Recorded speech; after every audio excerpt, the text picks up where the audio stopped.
Well,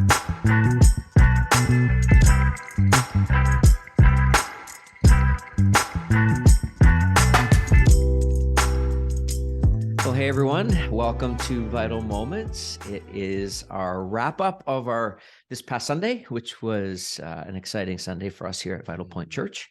And David was the one that gave the talk this past weekend, and so I get to interview him, which is exciting.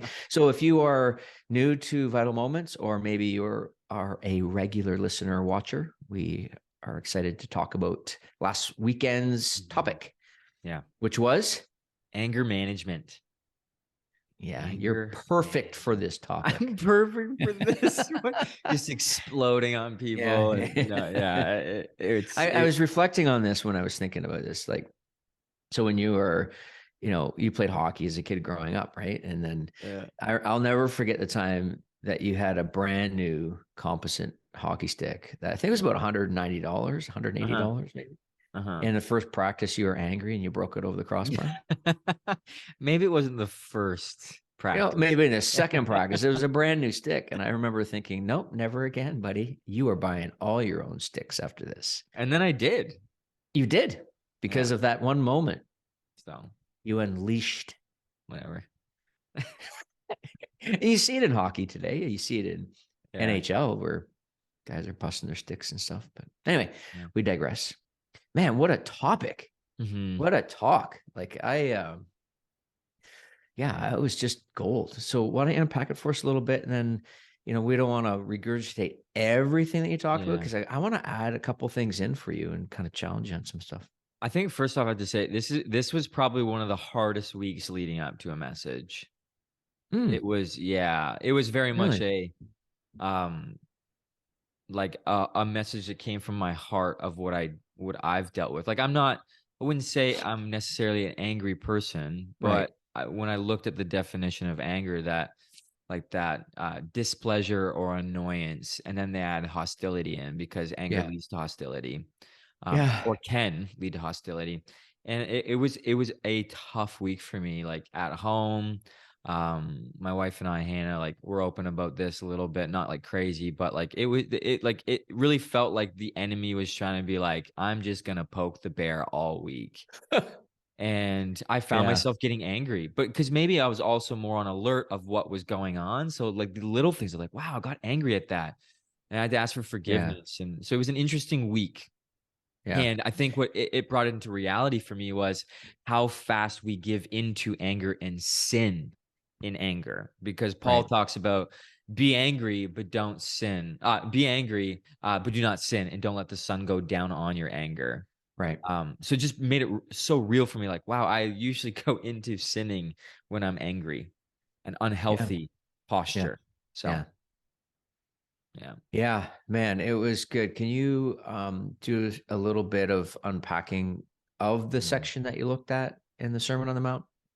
Yeah. So chapter 5, verses 21 to 26, Jesus addresses this moment that, bringing back to the Old Testament law, saying, you shall not murder, and whoever murders will be liable to judgment. But he's saying, but I say to you that everyone who is angry with his brother will be liable to judgment. So he gets to the root issue of murder, which is our heart posture, where anger actually, a lot of the time, we give into it so much where it becomes a poison-like emotion and feeling that we act out of, which leads us to hostile lives. And he brings us to a place where it's just, you're going to be so uncomfortable in life. You're not going to be someone that actually represents peace. You're going to be someone that is a destroyer, not a life giver, or bringing life, and a builder, which God intends us to do. So he addresses this, that be angry.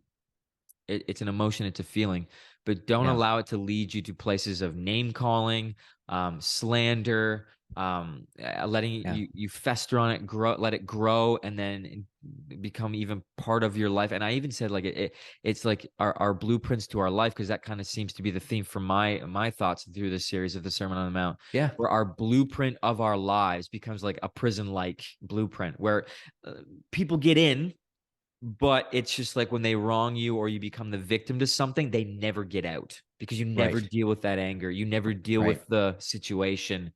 And it becomes like an unhealthy prison-like blueprint life that then brings an unhealthy lifestyle. Yeah. Um, Yeah. I think Jesus refers to that, right? He yeah. refers to the hell. Yeah, And I thought you and did a good job unpacking that. it was really interesting. I battled with that. I'm like, do I bring this in? And then I just kept leaning towards I need to talk about. He talks about you're liable to hell, the fires of hell, and he's not talking about a future place. When I Right. started opening it up more, he was talking about your life will represent hell. Like it will Mm, be uncomfortable. It'll be fiery. It'll be unpleasant because there's no peace inside of you. Like there's no light or life in you. You are living from a place of hell. yeah. And mainly yourself, but yes, people will be affected by that Yeah. lifestyle that you're living. Um, Yeah. Because no one wants to be around you if no, you're always angry, right? yeah, people will avoid you, and yeah, and it's so unfortunate that people live in this life of anger, and because our world says, "Yep, seek your inward self," and when you do that, Yeah. you end up getting online and just typing about it and becoming a keyboard warrior, and you never Yeah. deal with it, Yeah. right? When you said that in the talk, Eh, I can remember a few years ago seeing someone post on Facebook, to the guy that cut me off. yeah, like buddy's not gonna see it. Yeah, it's like you're only doing it for your own Uh, self. Like yeah. to the guy that cut me off on Mhm. Wonderland Road in London, Ontario.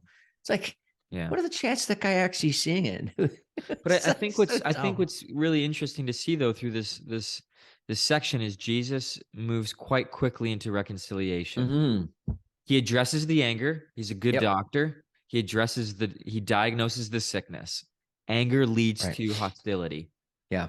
and name calling. Don't be a fool. Don't do that. Be Yeah. reconciled. Yeah. Talk about that a little bit Yeah, it because was the interesting. reconciliation is Yeah, the tough. reconciliation. Um, it's something that God desires so deeply for us because Jesus talks, he gives them a hypothetical situation.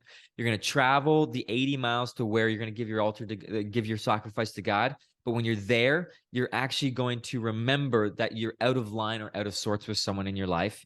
And he cares so much about reconciliation that you're not going to fulfill your sacrifice. You're actually going to travel back home, Yeah. be reconciled, then go back, do your offering, then come home again. So you're going to do that trip, like you do the math, a crazy amount of times.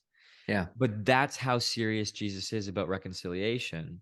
And that's how serious the Father is from heaven about reconciliation, that And you will go the distance. it almost speaks to the reality of how difficult, like the Yeah. 80 miles speaks to the difficulty in reconciliation. Reconciliation isn't something that Mhm. just happens overnight. It's a Mhm. process that's It's a hard. process. It's a path that's hard. Mhm. That 80 miles one way, Mhm. And the enemy, the whole way there and back, will try to say, you know what? Well, it's not that big of a deal. Don't worry Right. about it. Right. You'll do it when you get home. Just do the Mm, sacrifice now. But like God's saying, no, no, no. Like you go the distance, and you will, and you have to lean on me through it, hmm. to bring the healing and the reconciliation that I desire for my people. Yeah. So Yeah. It's interesting because, our talking before we started recording this. I mean, James yeah. chapter 1, I was reflecting on it yesterday morning. I was thinking a lot about James Mhm. 1, 19 and 20, where it says, "Know this, my beloved brothers, let every person be quick to hear, slow to speak, slow to anger. For the anger of man does not produce the righteousness of God." Mhm. And, that's exactly, I think, what you were talking about yesterday is Yeah. that it does not produce the righteousness of God. It actually produces the hellfire. Yeah.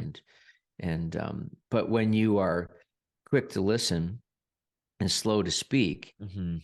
um, you are living more in the realm and reign of God for our lives and in His righteousness, right? Yeah, the new life that And it yeah. gives Him a path to work on. So in the reconciliation Mhm. process, then becomes that path to opening up more of the reality of God. Because you did a really good job of connecting. We often think of just our relationship with God, right, as this vertical thing, but the vertical is very much impacted by the horizontal relationships that we have. Mhm. So that's Yeah. good. We got a couple questions. You want to do the questions? Yeah, sure. You got them in front of you? Yeah, I do. I do. from our question person. Questionnaire. Question. What's that? Our questionnaire? No, that's No, not the right word. no, that's not the right word. Yeah. A couple things. I think we'll do Q2. On the other side, when somebody deeply owes you an apology or restitution, how do you move on when they are making no effort to apologize? Right? They make no Yeah. effort whatsoever, or they've not even asked for forgiveness, Hmm. right? Yeah. It's actually it's interesting. This question, I've got a few people in my life where it's just like, wow, that's really real for me. Yeah. And Yeah. I was started asking myself, okay, what do I do here? How do I seek this reconciliation, even when someone maybe isn't going to move or take the effort to apologize? And I think it comes back to this, not I think, I believe, um, is Mm. that we literally need to hand that person over and that situation to God as the ultimate judge and ask God for the grace to release them from Mm. our anger. I touched a little bit about it in the ending of the message. Yeah. Um, we can't be the judge, jury, and uh, Executioner. executioner, right? We have no place to carry those roles in our lives. It's too much of a burden, Hmm. and God does not want you to carry that burden to be their judge. It says quite clearly in the Bible, like like Christ is the judge, Hmm. um, and we will all be judged for our lives. But for us to be released from that, if they're not going to take any effort to apologize, when you know, there's obviously two sides to a Yeah. story, but you Yeah. know that there needs to be forgiveness. You say, God, you know what? And I think I'm going to touch on this. I'm speaking on love your enemies in a few weeks. Okay. Um, it's asking God, saying, God, I'm releasing them to you. You give me your heart for them. You give me your eyes for them. How do you see them? Hmm. Give Hmm. me your heart that you have for them. Because I said in Exeter live, I talked a little bit more about this, where I had a moment this past week where I had to invite someone to the Exeter office and literally put this into practice. And as this person was Mm. coming over, I got really nervous. And then I had the sense that God was saying, I love them so much that you don't even know Right. how much I love them, even Hmm. though you've been offended by them. Yeah. Yeah. Because I mean, I had questions too after the talk, on how do you forgive someone when they're not asking for forgiveness, and the realization is that forgiveness is not based on the request; it's based on my ability to release Yeah. them from the offense. Hmm. And it's not saying that what they did was right or okay. It's I'm actually releasing myself from them, right? Yeah. Because when you see the type of model of car that they drive, then then that Oh anger yeah. percolates again, right? Like if you don't Yeah. release them, there's going to be things that happen in your life where it's going to trigger you, and you can go quickly down the path of Yeah. unrighteous anger, Hmm. that unhealthy, damaging cycle of anger. And when you say, you know what, God, okay, they're not going to come to me. I Yeah. might have to go to them. But you know what? Yeah. Maybe I can't do that. Maybe they cut you out of your like you've cut them out of your life. They've cut you out of your life. But you say, you know what, God, like I need to release this. I've got Yeah. to give it all to you. Capture your thoughts.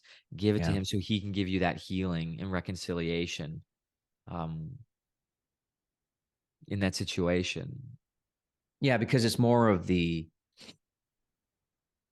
yeah, and what Jesus has been dealing with in the Sermon on the Mount all the way along, it's more of a heart thing. So it's the Yeah. ability, it's the supernatural ability by the power of God to enter into the process of Mhm.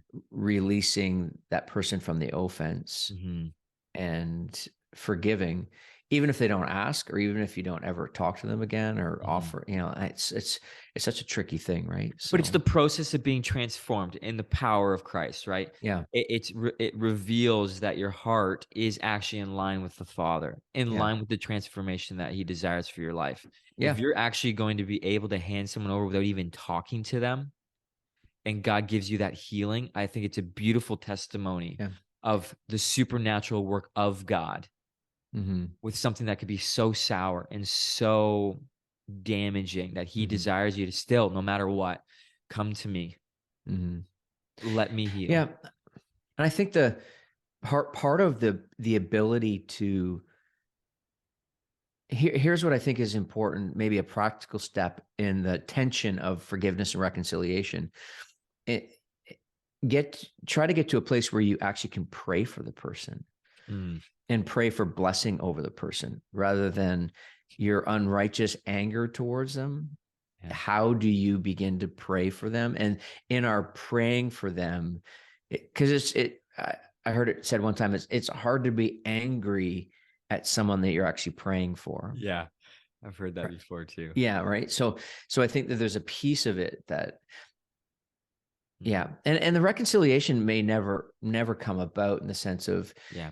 you know, you're not like planning vacations together again. It's yeah, it's a tricky one. It's an important conversation because I think there's many people that hold anger towards people Mhm, for long periods of time, mhm. and all it does is get in the way. Like for the anger, the anger of man does not produce the righteousness of God. Like James so clearly says this, Mhm, but our culture would say it's your right to be angry. mhm.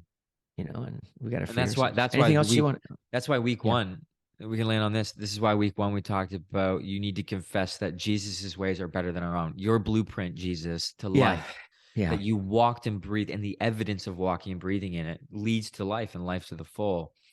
And like I'm thinking about our connect groups right now that are going to talk about this. Like if you call this place home, like we believe as a church, if yeah, you're going to be part of this family, if you're going to be someone that is following Jesus, an apprentice to him, spending time with him, we have to do the hard work of making every effort to live at peace with those around yeah, us. yeah. And it takes Nobody said it time. was going to be easy. No. Jesus didn't even say it was going to be easy. No, yeah, he said the opposite actually. Yeah, Um yeah, and it requires humility and putting aside the pride and confessing that you're at fault sometimes and making things right quickly so that you're not found like unfit. Like this was a huge thing. Like if I'm going to be in community, like I don't want to be unfit to be in community with God as an individual, but also corporately. yeah, And when you're yeah, at peace with people around you, it's a beautiful thing to be a part of community. Yes, it's going to get messy. Like in yeah, Exeter, we had two couples show up. Hadn't talked to each other in years. yeah, And after the message, they were found praying with one another and for yeah, one another. yeah. And then people were like, whoa, like that knew what had happened and what was going on. It was just like, and then the tears Mm, of joy right. And in the that's a space. beautiful example of forgiveness, reconciliation in the moment. Mhm. And there might still Exactly. be a process of healing in And they that, said but that. They said that. yeah, yeah, Yeah. So, and yeah, it's very good. I think that's why Jesus says, pick up your cross, die to yourself. It's mhm, not an easy process what we're talking about. So, all exactly. right, Beauty. I forgot to start my timer, so I started it late, so I have no idea how long we've been, but it doesn't matter because we just dropped some good stuff there, Dave. Thanks for the talk. It was Yeah, great. no problem. And if you're part of a Connect group, we hope that you will enjoy this Mhm. conversation that you're going to be part of this week in your Connect group. If you're not connected in a Connect group, go to the website, sign up for one, get involved, whatever site you're involved in, and that'd be fantastic. Be Mhm. really, really good. This coming Sunday at Vital Point Church in the series is week 3, and yeah, we're gonna have some fun talking about lust. Yeah, it's gonna be Jesus said what, man? This is the series. I Jesus love said, it. "What? Yeah. Awesome, You're dude. gonna pluck your eye out and cut your hand off." Oh my goodness. Bring some clarity Anyways, to that for us there. I'm going to. Don't you worry. It's going to be a bit awkward Mhm. and uncomfortable, especially with the Yeah, right hand conversation. So, I love it. anyway, it's going to be good. Have a great week, everybody. Thanks for watching or listening. And yeah, I guess we could say subscribe to our YouTube channel. Maybe I don't know. Yeah, if you Whatever. wanna. Okay. I won't. Thanks. Peace. Peace.